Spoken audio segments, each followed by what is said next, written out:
اعوذ باللہ من الشیطان الرجیم بسم اللہ الرحمن الرحیم الحمد للہ رب العالمین والصلاة والسلام علی محمد وعلی آلہ الطیبین الطاہرین واللعنۃ الدائمۃ علی اعدائہم اجمعین اما بعد فقد قال اللہ سبحانہ وتعالی فی کتابہ المجید بسم اللہ الرحمن الرحیم شہر رمضان الذی انزل فیہ القرآن ھدی للناس وبینات من الھدی والفرقان۔ محترم ناظرین کرام، قرآن مجید کے 13ویں پارے کا خلاصہ پیش خدمت ہے۔ قرآن مجید کے 13ویں پارے میں سورہ مبارکہ یوسف کی باقی ماندہ آیتیں یعنی آیت نمبر 53 سے لے کر آیت نمبر 111 یہ آیتیں 13ویں پارے میں ہیں۔ اس کے علاوہ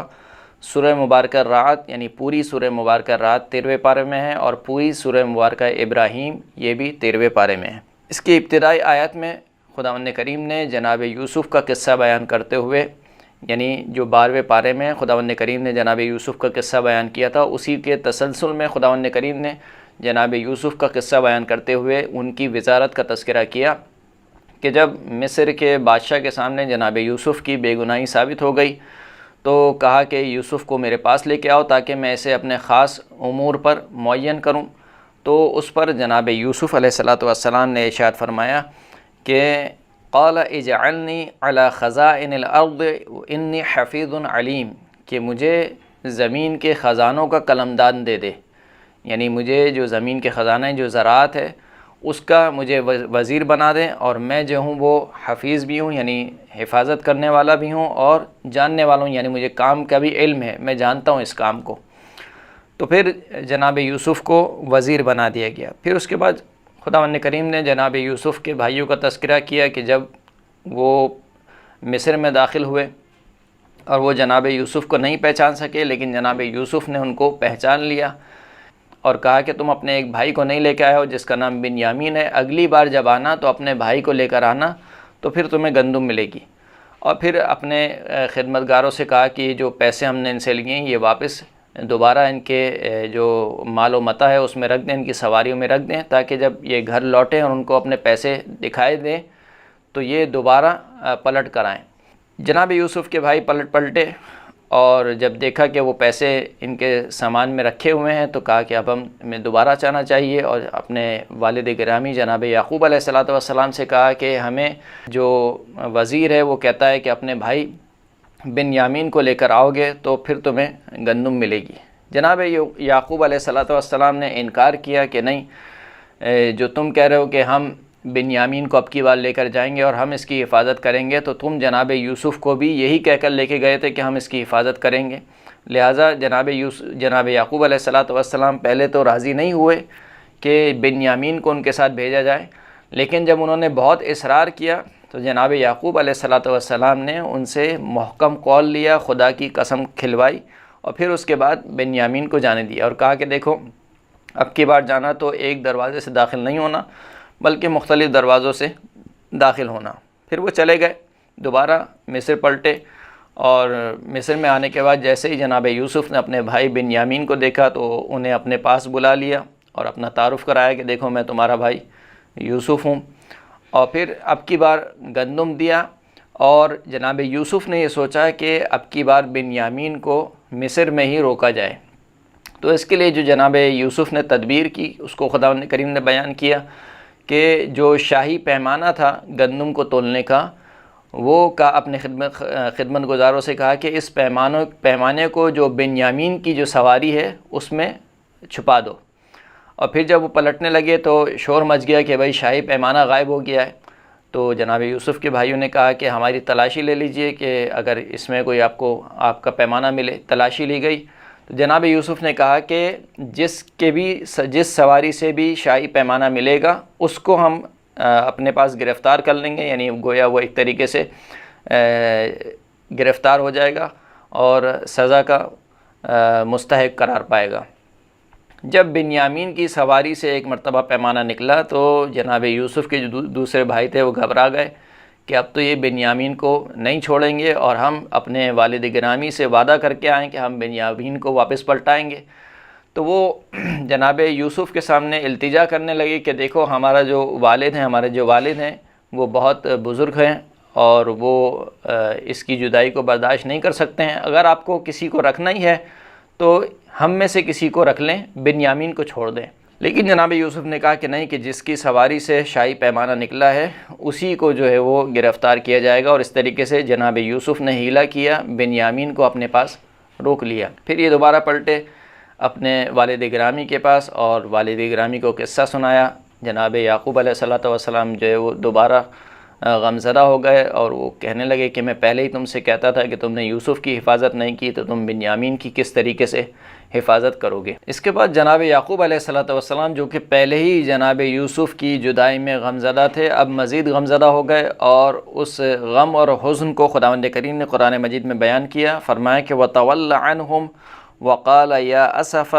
عَلَى يُوسُفَ وَابْيَضَّتْ عَيْنَاهُ مِنَ الْحُزْنِ فَهُوَ كَظِيمٌ، کہ حضرت یعقوب نے اپنے بیٹوں سے رخ موڑا، منہ کو موڑ لیا اور کہنے لگے کہ ہائے یوسف، اور ہائے یوسف کہتے ہوئے یعنی اتنا انہوں نے گریہ کیا کہ ان کی آنکھیں سفید ہو گئیں، اور جبکہ وہ غم کو دبائے ہوئے تھے، یہاں تک کہ اتنا حضرت یوسف کو، ان کے بھائی کو یاد کرتے تھے کہ جناب یوسف کے بھائی اپنے والد گرامی سے کہنے لگے قالوا تاللہ تفتأ تذکر یوسف حتی تکون حرضا او تکون من الہالکین، کہ بابا جان آپ بس کیجئے، کتنا یوسف کو یاد کریں گے، آپ اس قدر یوسف کو یاد کرتے ہیں کہ ہمیں خوف ہے کہ یا تو آپ پگھل جائیں گے یا پھر آپ ہلاک ہو جائیں گے۔ اس پر جناب یعقوب نے جواب دیا قال انما اشکو بثی وحزنی الی اللہ واعلم من اللہ ما لا تعلمون، کہا کہ میں تو اپنی پریشانیوں اور اپنی رنج کی جو فریاد ہے وہ خداوند کریم کی بارگاہ میں کرتا ہوں، اور مجھے اللہ کی طرف سے وہ باتیں معلوم ہیں جو کہ تمہیں نہیں معلوم۔ اس کے بعد جناب یعقوب علیہ السلام نے اپنی اولادوں کو کہا کہ جاؤ دوبارہ جا کر یوسف کو اور اس کے بھائی کو تلاش کرو اور خدا کی رحمت سے مایوس نہ ہو۔ یہ دوبارہ پلٹے اور جب مصر میں جناب یوسف کو دیکھا تو جناب یوسف سے کہنے لگے کہ ہم جو ہے بہت غمزدہ ہیں، ہمارے والد گرامی جو ہے، ہمارا گھرانہ جو ہے وہ مشکل وہ پریشانی میں ہے، ہم تمہارے پاس بہت تھوڑی سی قیمت لے کر آئے ہیں، لیکن ہمیں پورا پیمانہ گندم کا دو اور ہم پر اس کے علاوہ کچھ صدقہ بھی کرو، خداوند کریم صدقہ کرنے والوں کو پسند کرتا ہے۔ اس پر جناب یوسف نے ان سے سوال کیا کہ کیا تم مجھے پہچانتے ہو میں کون ہوں؟ تو پھر وہ پہچان گئے کہ ہاں یہ جو ہے وہ ہمارے بھائی یوسف ہیں، اور پھر وہ توبہ کرنے لگے اور کہنے لگے کہ ہماری غلطیوں کو اور ہماری خطاؤں کو معاف فرما۔ جناب یوسف نے ان کی توبہ کو قبول کیا۔ پھر اس کے بعد جناب یوسف نے ان سے کہا کہ اب کی بار جب جاؤ تو تمام گھرانے کو میرے پاس لے کر آنا، یعنی والد والدہ کو، تمام گھر والوں کو لے کر آنا، اور ابھی جب جا رہے ہو تو یہ میری قمیص جو ہے وہ لے کر جاؤ، تاکہ اس قمیص کو دیکھ کر میرے بابا کا جو غم ہے وہ کچھ کم ہو سکے۔ جیسے کہ خداوند کریم نے ارشاد فرمایا کہ اذهبوا بقمیصی هذا فالقوه على وجه ابی یأتی بصیرا واتونی باہلکم اجمعین، کہ یہ میری قمیص لے جاؤ اور اس قمیص کو میرے بابا کے چہرے پر ڈالنا تو وہ دوبارہ سے بینا ہو جائیں گے، اور اب کی بار جب آنا تو تمام کے تمام گھر والوں کو لے کر آنا۔ پھر اس کے بعد خداوند کریم بیان فرماتا ہے کہ فلما ان جاء البشیر القاہ علی وجہہ فارتد بصیرا، جب وہ بشارت دینے والا آیا اور جناب یوسف کی قمیص کو جناب یعقوب کے چہرے پر ڈالا تو جناب یعقوب کی بینائی واپس آ گئی، اور جناب یعقوب نے ارشاد فرمایا قال الم اقل لکم انی اعلم من اللہ ما لا تعلمون، کیا میں نے تمہیں نہیں کہا تھا، یعنی جناب یوسف کے بھائیوں سے کہا کہ کیا میں نے تمہیں نہیں کہا تھا کہ میں اللہ کی جانب سے وہ جانتا ہوں جو کہ تم نہیں جانتے۔ پھر جناب یوسف کے بھائیوں نے اپنے والد سے درخواست کی کہ وہ ان کے لیے استغفار کریں۔ جناب یعقوب نے کہا کہ میں عنقریب تمہارے لیے استغفار کروں گا، اور پھر اب کی بار پورا کا پورا گھرانہ مصر کی طرف روانہ ہوا، جس میں جناب یوسف کے والد اور والدہ بھی شامل تھے۔ جب جناب یوسف کے والد اور والدہ مصر پہنچے تو جناب یوسف نے اپنے والد اور والدہ کو تخت نشین کیا، تخت پر بٹھایا، اور تخت پر بٹھانے کے بعد جو جناب یوسف کے بھائی تھے وہ سب کے سب سجدے میں گر گئے۔ اس پر جناب یوسف نے کہا کہ یہ میرے پہلے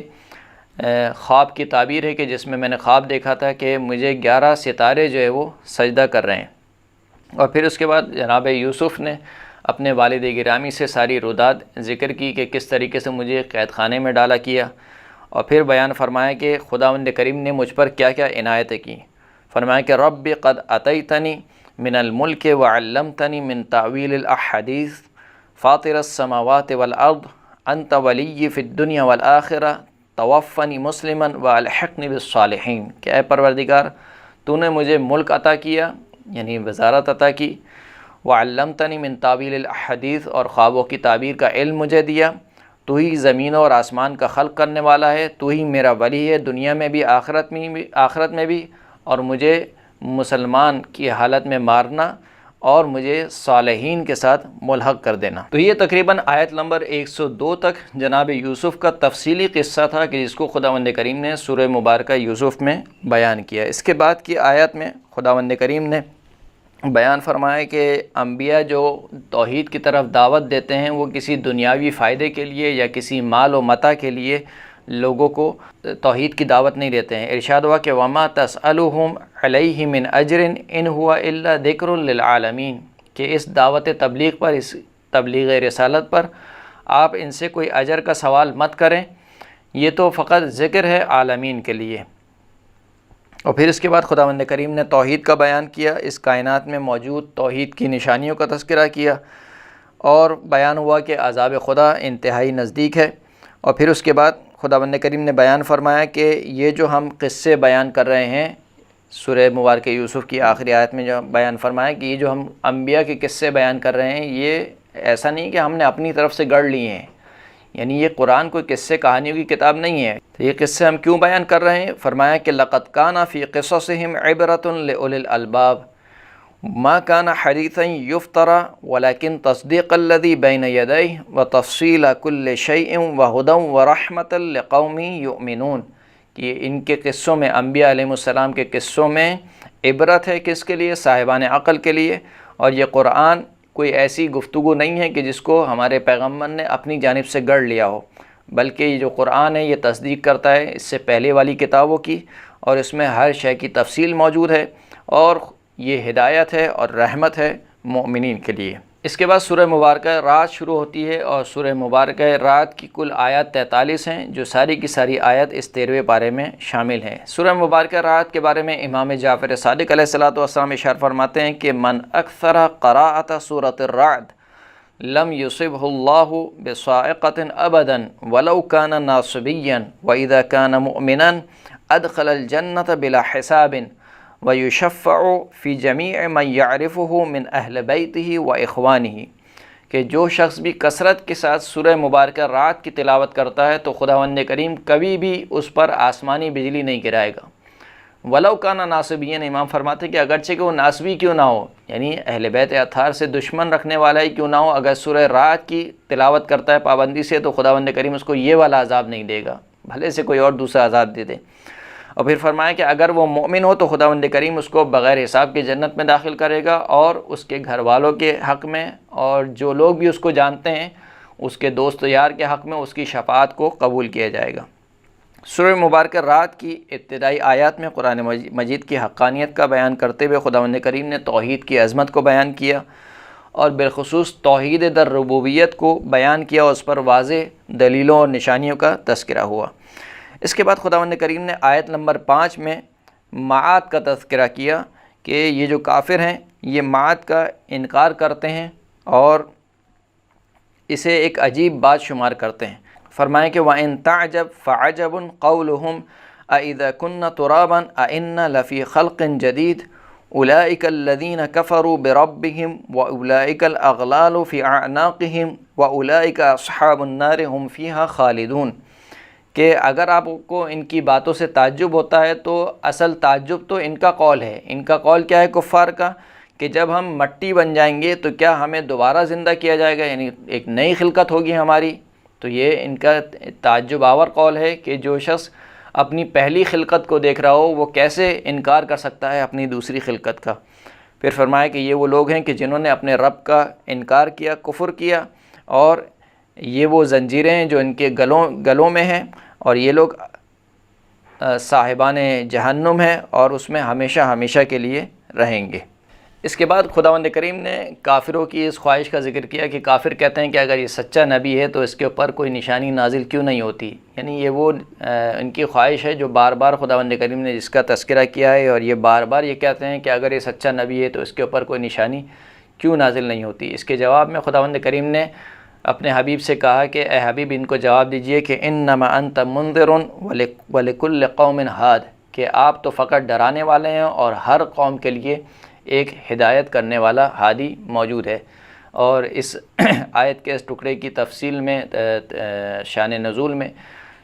طرفین میں یہ روایت موجود ہے کہ اس آیت کو پڑھتے ہوئے رسول اللہ نے اپنی طرف اشارہ کیا کہ انما انت منذر، کہ میں منذر ہوں، اور مولا کائنات علی ابن ابی طالب کے کاندھے پہ ہاتھ رکھ کے کہا کہ وَلِكُلِّ قَوْمٍ ہاد، کہ ہر قوم کے لیے ایک ہدایت کرنے والا ہے۔ اس کے بعد آیت نمبر 7 اور 9 میں خداوند کریم نے اپنے علم کو بیان کیا، فرمایا کہ اللہ یعلم ما تحمل کل انثی وما تغیض الارحام وما تزداد وکل شیء عنده بمقدار عالم الغیب والشہادت الکبیر المتعال، کہ خداوند کریم ہر مادہ جو حاملہ ہوتی ہے اس کے بارے میں جانتا ہے کہ وہ کس چیز سے حاملہ ہوئی ہے، اور خداوند کریم رحم کے کم ہونے اور زیادہ ہونے کو بھی جانتا ہے، اور ہر چیز خدا کے نزدیک ایک مقدار میں موجود ہے۔ خداوند کریم وہ ہے جو عالم الغیب والشہادہ ہے، غیب کا علم بھی رکھتا ہے اور حضور کا علم بھی رکھتا ہے۔ اور پھر فرمائے کہ الکبیر المتعال، خداوند کریم وہ ہے کہ جو انتہائی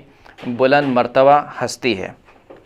اس کے بعد خداوند کریم نے ایک سنت الہی کا تذکرہ کیا کہ جس کو آیت نمبر 11 میں خداوند کریم نے بیان فرمایا کہ ان اللہ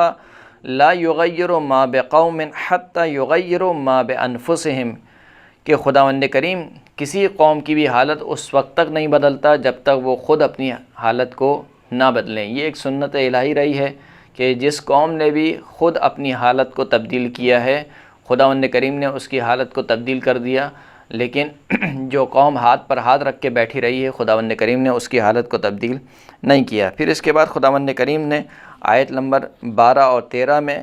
ایک خاص انداز میں اپنی توحید کا بیان کیا، فرمایا کہ هو الذی یریکم البرق خوفا وطمعا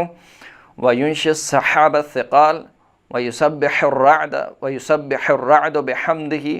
والملائکۃ من خیفتہ ویرسل الصواعق فیصیب بها من یشاء وهم یجادلون فی اللہ وہو شدید المحال۔ یہ خداوند کریم وہ ہے کہ جو تمہیں آسمان سے چمکتی ہوئی بجلی دکھلاتا ہے تاکہ تمہیں خوف زدہ کر سکے اور تمہیں امید دلا سکے، اور وہی خداوند کریم ہے کہ جو بھاری بھرکم بادلوں کو خلق کرتا ہے جو پانی سے بھرے ہوئے ہوتے ہیں، اور خداوند کریم بیان فرماتا ہے کہ یہ جو آسمانی بجلی چمکتی ہے یہ اللہ کی حمد کے ساتھ اس کی تسبیح کرتی ہے، اور ملائکہ اس کی تسبیح کرتے ہیں اس کے خوف کی وجہ سے، اور خداوند کریم ان آسمان سے بجلیوں کو بھیجتا ہے اور پھر جس کو اللہ چاہتا ہے اس تک ان بجلیوں کو نازل کر دیتا ہے، اور یہ کافر اللہ کے بارے میں جدل کرتے ہیں، جھگڑا کرتے ہیں، جبکہ خداوند کریم انتہائی شدید قدرت والا ہے۔ پھر اس کے بعد دوبارہ خداوند کریم نے توحید کا بیان کیا اور فرمایا کہ جو اللہ کی دعوت پر لبیک کہتے ہیں اس کی جزا کیا ہے، اور جو اللہ کی دعوت کا انکار کرتے ہیں اس کی سزا کا تذکرہ ہوا۔ پھر اس کے بعد خداوند کریم نے صاحبان عقل کی کچھ نشانیاں بیان کی، فرمایا کہ صاحبان عقل کی پہلی نشانی یہ ہے کہ وہ اللہ سے جو انہوں نے عہد کیا ہوتا ہے اس کو وفا کرتے ہیں اور عہد الہی کو توڑتے نہیں ہیں۔ دوسری نشانی یہ ہے کہ وہ صلہ رحمی کرتے ہیں۔ تیسری نشانی یہ ہے کہ وہ اپنے پروردگار سے ڈرتے ہیں۔ چوتھی نشانی یہ ہے کہ آخرت کے برے حساب سے خوفزدہ ہوتے ہیں، اور پھر اس کے بعد ان کی نشانی یہ ہے کہ اپنے رب کی خاطر صبر کرتے ہیں، نماز قائم کرتے ہیں، چھپ کر اور علی الاعلان اللہ کی راہ میں خرچ کرتے ہیں، اور برائی کا جواب نیکی سے دیتے ہیں، یعنی برائی کو نیکی کے ذریعے سے دور کرتے ہیں۔ اور پھر اس کے بعد اس کی اگلی آیات میں خداوند کریم نے ان کا تذکرہ کیا جو اس کے برعکس ہیں، یعنی وہ عہد الہی کو بھی توڑتے ہیں اور قطع رحمی بھی کرتے ہیں، اور پھر ان کی جزا بھی خداوند کریم نے ذکر کی۔ فرمائے کہ یہ عہد الہی کو توڑتے ہیں، زمین پر فساد پھیلاتے ہیں، قطع رحمی کرتے ہیں، تو ان کی جو جزا ہے یا سزا ہے وہ کیا ہے کہ ان پر دنیا اور آخرت میں اللہ کی لعنت ہے، اور آخرت میں ان کے لیے برا ٹھکانہ موجود ہے۔ پھر اس کے بعد آیت نمبر 26 میں خداوند کریم نے بیان فرمایا کہ رزق کی تنگی اور رزق کی فراخی خداوند کریم کے ہاتھ میں ہے۔ اللہ یبسط الرزق لمن یشاء ویقدر وفرحوا بالحیات الدنیا وما الحیات الدنیا فی الآخرۃ الا متاع، کہ اللہ وہ ہے کہ جو جس کے لیے چاہتا ہے رزق کو وسعت دے دیتا ہے، پھیلا دیتا ہے، اور جس کے لیے چاہتا ہے رزق کو تنگ کر دیتا ہے۔ اور یہ کافر جو ہے وہ دنیاوی زندگی سے راضی ہو گئے ہیں، خوش ہیں، اور یہ جو دنیاوی زندگی ہے اگر اس کا تقابل کیا جائے آخرت کے مقابلے میں تو یہ بہت تھوڑے سے سامان کے علاوہ اور کچھ بھی نہیں ہے۔ پھر اس کے بعد خداوند کریم نے بیان کیا کہ کافر جو کہ بار بار اس بات کا تقاضا کر رہے تھے کہ اگر یہ سچا نبی ہے تو اس کے اوپر کوئی نشانی نازل کیوں نہیں ہوتی، فرمایا کہ اگر ہم ان کے اوپر 1000 نشانیاں بھی نازل کر دیں اور 1000 معجزے بھی ان کو دکھا دیں تب بھی یہ ایمان لانے والے نہیں ہیں۔ فرمائیں کہ وَلَوْ أَنَّ قُرْآنًا سُيِّرَتْ بِهِ الْجِبَالُ أَوْ قُطِّعَتْ بِهِ الْأَرْضُ أَوْ كُلِّمَ بِهِ الْمَوْتَى بَلْ لِلَّهِ الْأَمْرُ جَمِيعًا، کہ اگر اس قرآن کے ذریعے سے خداوند کریم پہاڑوں کو حرکت دے، یعنی پہاڑ چلنے لگے، اور زمین کو پھاڑ دے اس قرآن کے ذریعے، یا اس قرآن کے ذریعے مثال کے طور پر مردے بولنے لگیں تب بھی یہ ایمان نہیں لائیں گے۔ یعنی یہ اتنے ڈھٹے ہوئے ہیں ڈٹائی پر، اس قدر جمے ہوئے ہیں اپنی ڈٹائی پر کہ اگر 1000 معجزے بھی ان کو دکھا دیے جائیں تب بھی یہ ایمان لانے والے نہیں ہیں۔ پھر خداوند کریم نے اپنے حبیب کو تسلی دیتے ہوئے فرمایا کہ اے حبیب، اگر یہ آپ کا مذاق اڑاتے ہیں تو آپ سے پہلے بھی جو پیغمبر ہم نے بھیجے ہیں ان کا بھی مذاق اڑایا گیا، اور جو بھی ہمارے پیغمبروں کا مذاق اڑاتا ہے خداوند کریم اس کو پہلے تو ڈھیل دیتا ہے اور پھر اچانک سے خداوند کریم اس کو اپنے عذاب کی گرفت میں لے لیتا ہے۔ پھر اس کے بعد شرک کی اور مشرکین کی مذمت ہوئی اور آخرت میں ان کی سزا کا بیان ہوا، اور آخری آیات میں سورہ مبارکہ رعد کی متقین کی جنت کا تذکرہ ہوا۔ کافروں کی خواہش کی پیروی سے ڈرایا گیا کہ دیکھو کافروں کی خواہش ہے ان کی اتباع نہ کرو، اور پھر اس کے بعد فرمایا کہ رسولوں میں سے جو رسول بھی کوئی معجزہ لاتا ہے تو وہ اللہ کے اذن سے لاتا ہے، یعنی کسی رسول کے ہاتھ میں نہیں ہے کہ وہ اپنی مرضی سے کوئی معجزہ دکھا سکے۔ جو اللہ اذن دیتا ہے، جو اللہ معجزہ دکھانا چاہتا ہے وہ رسول معجزہ دکھاتا ہے۔ اور پھر آخری آیت میں رسول اللہ صلی اللہ علیہ وآلہ وسلم کی حقانیت کو بیان فرمایا۔ اس کے بعد کی جو سورہ ہے وہ سورہ مبارکہ ابراہیم ہے۔ سورہ مبارکہ ابراہیم کے بارے میں امام جعفر صادق علیہ السلام ارشاد فرماتے ہیں کہ من قرأ سورۃ ابراہیم والحجر فی رکعتین جمیعا فی جمعۃ لم یصبہ فقر ابدا ولا جنون ولا بلوى، کہ جو شخص بھی سورہ مبارکہ ابراہیم اور سورہ مبارکہ حجر کو اپنی نماز کی 2 رکعتوں میں پڑھتا ہے ہر ہفتے تو اس تک نہ فقر و تنگ دستی پہنچ سکتی ہے، نہ جنون اس پر عارض ہو سکتا ہے، اور نہ ہی کوئی مصیبت اس تک پہنچ سکتی ہے۔ سورہ مبارکہ ابراہیم کی پہلی آیت میں خداوند کریم نے بیان فرمایا کہ اگر یہ قرآن ہم نے نازل کیا ہے تو اس قرآن کے مبین اور مفسر رسول اللہ صلی اللہ علیہ وآلہ وسلم ہے۔ فرمایا کہ الف لام را کتاب انزلناہ الیک لتخرج الناس من الظلمات الی النور باذن ربہم الی صراط العزیز الحمید۔ الف لام را، یہ جو کتاب ہے جس کو ہم نے آپ کی طرف نازل کیا ہے تاکہ آپ لوگوں کو تاریکیوں سے نکال کر نور کی طرف لے کے آ جائیں اپنے پروردگار کے اذن سے، اور صراط العزیز الحمید، خداوند کریم جو کہ عزیز بھی اور حمید بھی ہے اس کے راستے پر لوگوں کو لے آئیں۔ اس کے بعد خداوند کریم نے حضرت موسیٰ اور ان کی قوم کا تذکرہ کیا کہ کس طریقے سے حضرت موسیٰ نے اپنی قوم کو یاد دلایا کہ اے قوم بنی اسرائیل، یاد کرو کہ خداوند کریم نے تم پر نعمت کی کہ تمہیں فرعون سے نجات دی جو تمہارے بچوں کو قتل کرتا تھا اور تمہاری عورتوں کی عصمت دری کرتا تھا، اور اس کے علاوہ اور بہت سی ان کی نعمتوں کو یاد دلایا۔ پھر اس کے بعد خداوند کریم نے قوم نوح اور قوم عاد اور قوم سمود اور جو ان کے بعد کی قومیں تھیں ان کا تذکرہ کرتے ہوئے فرمایا کہ ان تمام قوموں نے اپنے اپنے انبیاء کا انکار کیا۔ پھر اس کے بعد خداوند کریم نے ذکر کیا کہ کس طریقے سے ہمارے انبیاء نے توحید کو اپنی قوم تک پہنچایا، اور ان کی قوم یہی کہتی تھی کہ تم تو ہماری طرح کے ایک بشر ہو، اس کے جواب میں یہ کہتے تھے کہ ہم یقیناً تمہاری طرح کے ایک بشر ہیں، لیکن خداوند کریم جس پر چاہے اپنا فضل کرتا ہے، تو ہم پر خداوند کریم نے خاص اپنا فضل و کرم کیا ہے، لہٰذا ہم تم جیسے ہیں مگر تم جیسے نہیں ہیں۔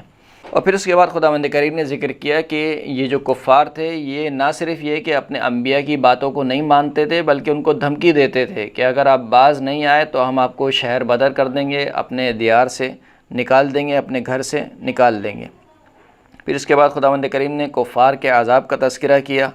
اور فرمایا کہ ان کے جو اعمال ہیں وہ ریت کی مانند ہیں، ان کے اعمال کو ریت سے تشبیہ دی، یعنی یہ کفار جتنے بھی اچھے اعمال کیوں نہ کر لیں، یہ اعمال ان کے سب اعمال ریت کی مانند ہیں، آخرت میں ان کی کوئی جزا نہیں ہے۔ اور پھر مشرکین کے لیے دنیا اور آخرت میں ذلت اور خواری کو بیان کیا۔ اور پھر خداوند کریم نے 2 کلموں کا ذکر کیا، ایک کلمہ طیبہ اور ایک کلمہ خبیثہ۔ کلمہ طیبہ کو تشبیہ دی شجرہ طیبہ سے اور کلمہ خبیثہ کو تشبیہ دی شجرہ خبیثہ سے۔ فرمایا کہ کلمہ طیبہ کی مثال شجرہ طیبہ کی طرح ہے کہ جس کی جڑ بھی مضبوط ہے اور اس کی جو شاخیں ہیں وہ آسمان کی طرف جاتی ہیں اور وہ ہر زمانے میں اپنا پھل دیتا ہے۔ اور جو کلمہ خبیثہ ہے اس کی مثال شجرہ خبیثہ کی طرح سے ہے کہ جس کی کوئی جڑ نہیں ہے اور وہ روئے زمین پر اگتا ہے۔ پھر اس کے بعد خداوند کریم نے شرک کی مذمت کی اور کفران نعمت کی مذمت کی اور بیان فرمایا کہ اللہ کی نعمتیں اتنی ہیں کہ اگر تم ان کو شمار کرنا چاہو تو تم ان کو شمار نہیں کر سکتے۔ اور پھر اس کے بعد خداوند کریم نے حضرت ابراہیم کا قصہ بیان فرمایا کہ جب حضرت ابراہیم نے اپنی زوجہ اور جناب اسماعیل کو جو اس وقت نومولود تھے ان کو مکہ میں جو ابھی کا مکہ ہے اس زمین میں کہا کہ اپنی بیوی کو اور اپنے بچے کو وہاں پر چھوڑ دو، ایک ایسے مقام پر کہ جہاں پر نہ پانی ہے نہ آب و گیا ہے۔ اور جناب ابراہیم کا یہ امتحان تھا، حضرت ابراہیم نے اپنی زوجہ کو اور جناب اسماعیل کو وہاں پر چھوڑ دیا۔ اور پھر اس کے بعد جناب ابراہیم کی دعاؤں کا تذکرہ ہوا کہ اس موقع پر جو حضرت ابراہیم نے دعائیں مانگی ہیں، بڑی اہم دعائیں ہیں، انشاءاللہ اگر وقت ہوتا تو میں ان دعاؤں کو بیان کرتا، لیکن آپ ان دعاؤں کو ضرور پڑھیے گا۔ بڑی اہم دعائیں ہیں جو حضرت ابراہیم نے بالخصوص اپنی اولاد کے لیے مانگی ہیں۔ پھر اس کے بعد خداوند کریم نے بیان فرمایا کہ کافر یہ گمان نہ کریں کہ اللہ ان کے اعمال سے جو ہے وہ غافل ہے، بلکہ اس نے عذاب کو ٹالا ہوا ہے ایک ایسے دن کے لیے کہ جس دن کافروں کی آنکھیں جو ہیں وہ خیرہ ہو جائیں گی۔ اور فرمایا کہ جب کافر عذاب کو دیکھیں گے تو یہ پشیمان ہوں گے اور کہیں گے کہ ہمیں مزید مہلت دے دے، لیکن اس وقت مہلت نہیں دی جائے گی۔ اور پھر آخر میں خداوند کریم نے فرمایا کہ اللہ کافروں کی چالوں سے اور ان کے مکر و حیلے سے غافل نہیں ہے۔ اور پھر آخر میں روز قیامت کی ہولناکی کا تذکرہ ہوا۔ وآخر الدعوانا ان الحمد للہ رب العالمین۔